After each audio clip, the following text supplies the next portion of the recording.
Vamos falar sobre corrupção e como ela está inserida na sociedade humana. Mas o Salmo 14 também nos traz a esperança. Vamos assistir?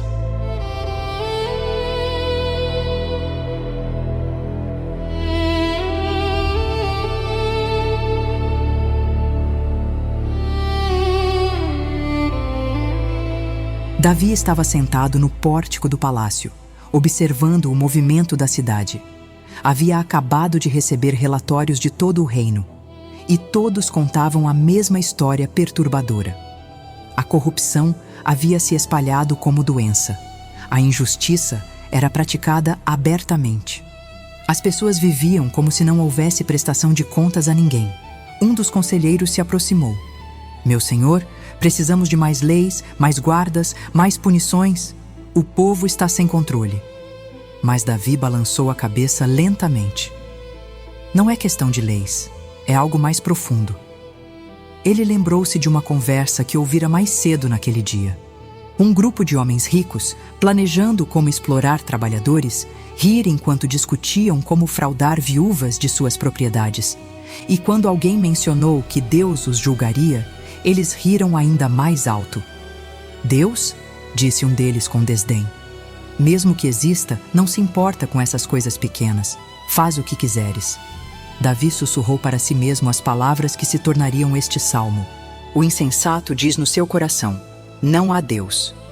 Insensato. Não era insulto pessoal, mas diagnóstico preciso.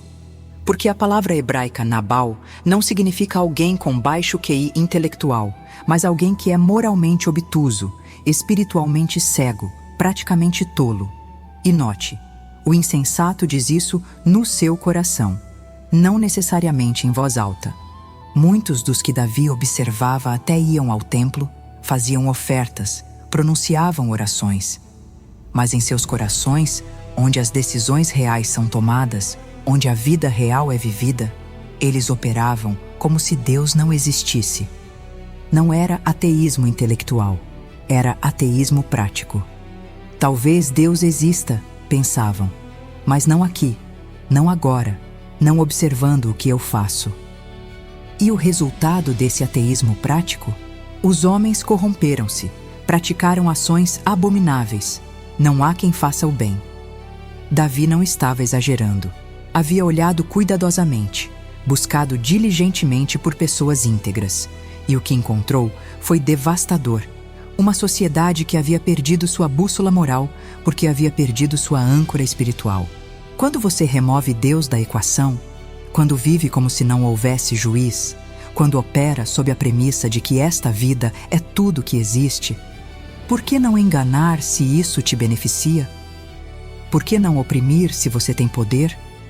Por que não devorar os fracos se você é forte? Sem Deus, sem justiça eterna, sem prestação de contas, a moralidade se torna mera conveniência social, a ética se reduz a não seja apego, e o bem comum desmorona no egoísmo individual. Mas então, Davi imaginou outra perspectiva. Se ele, um simples rei humano, estava observando essa corrupção com tristeza, o que pensava aquele que vê infinitamente mais? O Senhor olha do céu para os filhos dos homens.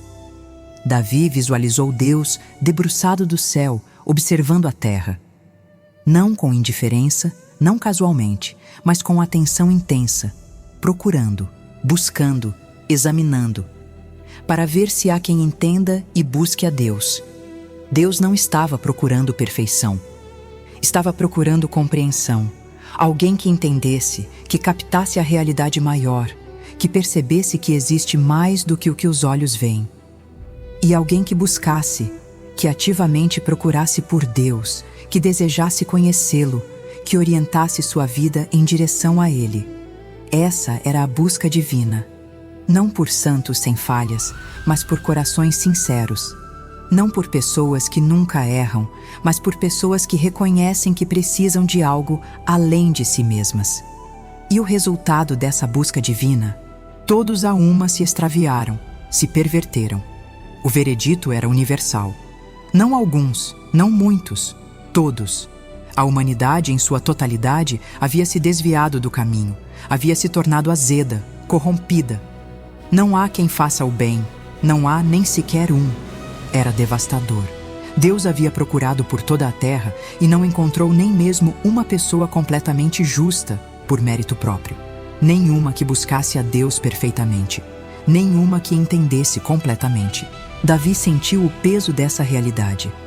Porque ele sabia que, se fosse honesto consigo mesmo, ele também estava incluído nesse veredicto.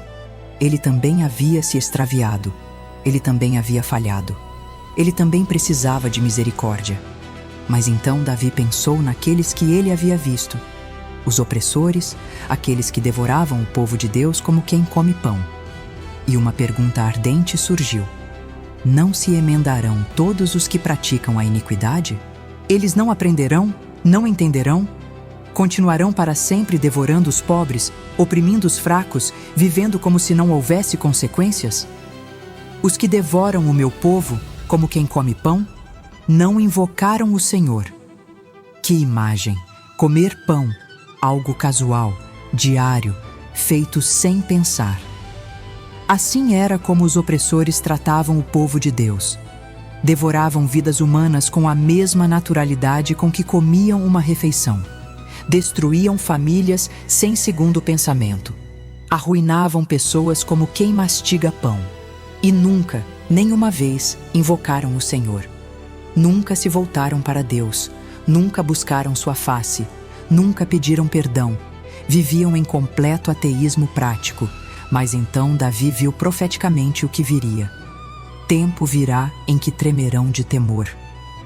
Aqueles que viviam sem medo, que oprimiam sem consequência, que devoravam sem remorso, chegaria o dia em que tremeriam.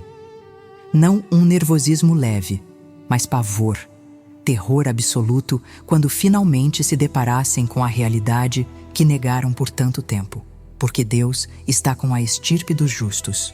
Ali estava a reviravolta. Embora todos tenham se extraviado, embora ninguém fosse perfeitamente justo por mérito próprio, havia ainda uma estirpe dos justos, aqueles que, apesar de suas falhas, buscavam a Deus, confiavam em sua misericórdia, refugiavam-se nele, e Deus estava com eles, não distante, não indiferente, não ausente, com eles. Quereis confundir o intento do desvalido, mas o Senhor é o seu refúgio. Os opressores tentavam frustrar os planos dos pobres, destruir as esperanças dos fracos, esmagar os sonhos dos desvalidos.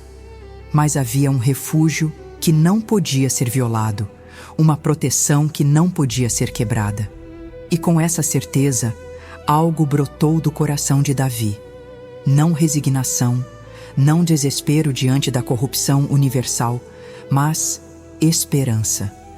Ó, venha de Sião a salvação de Israel. Um grito, um anseio, um clamor profético por libertação que viria não de estratégias humanas, não de reformas políticas, mas de Sião, do lugar da presença de Deus, do trono divino, do próprio coração de Deus. Quando o Senhor mudar a sorte do seu povo, exultará Jacó, alegrar-se-á Israel. Quando? Não se, mas quando? Certeza de que, apesar da corrupção universal, apesar do ateísmo prático generalizado, apesar de ninguém ser perfeitamente justo, Deus interviria. Ele mudaria a sorte. Não porque o povo merecesse, mas porque Ele é quem Ele é. Não porque Israel era justo, mas porque Deus era fiel. Não por mérito humano, mas por graça divina. E quando isso acontecesse, quando a salvação viesse de Sião, quando Deus finalmente agisse, quando o refúgio se manifestasse plenamente, haveria exultação, alegria explosiva, celebração transbordante. Davi levantou-se, ainda observando a cidade corrupta lá embaixo. Nada havia mudado externamente. Os insensatos ainda diziam em seus corações: não há Deus. Os opressores ainda devoravam o povo. A corrupção ainda se espalhava. Mas Davi agora sabia 3 coisas com certeza. Primeiro, Deus estava observando do céu, procurando por quem o buscasse. Segundo, embora todos se extraviassem, Deus estava com a estirpe dos justos, não porque eram perfeitos, mas porque eram seus. Terceiro, a salvação viria, não pelos esforços humanos, mas de Sião. E quando viesse, seria completa, transformadora, digna de exultação eterna.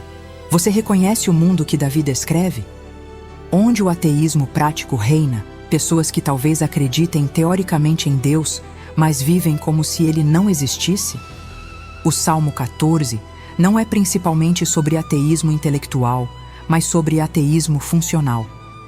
Pessoas que dizem, creio em Deus, no domingo, mas vivem não há Deus, de segunda a sábado.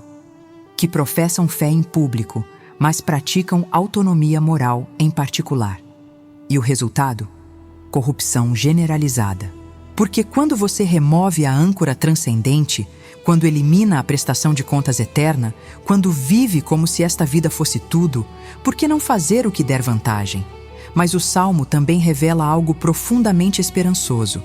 Deus está olhando, procurando, buscando por quem o busca. E embora não encontre ninguém perfeitamente justo por mérito próprio, ele encontra uma estirpe dos justos, aqueles que, apesar de suas falhas, se refugiam nele. E para esses, a promessa: a salvação virá de Sião. Não por esforço humano, mas por intervenção divina. E quando vier, haverá alegria indescritível. A questão para cada um de nós: estamos vivendo ateísmo prático, dizendo não a Deus em nossos corações através de nossas escolhas? Ou estamos entre aqueles que entendem e buscam a Deus? O Senhor olha do céu para os filhos dos homens, para ver se há quem entenda e busque a Deus. O Senhor é o refúgio dos desvalidos. Salmo 14, 2, 6. Examine honestamente. Onde você está vivendo ateísmo prático? Em que áreas você funciona como se Deus não estivesse observando ou não se importasse? Agora, visualize a cena. Deus olhando do céu, procurando por quem o busca. Ele está procurando por você? Reconheça, você não precisa ser perfeitamente justo. Você precisa ser alguém que busca, que entende, que se refugia nele. E então, aguarde com expectativa. A salvação virá de Sião. Quando vier, haverá alegria que fará todo o sofrimento presente valer a pena.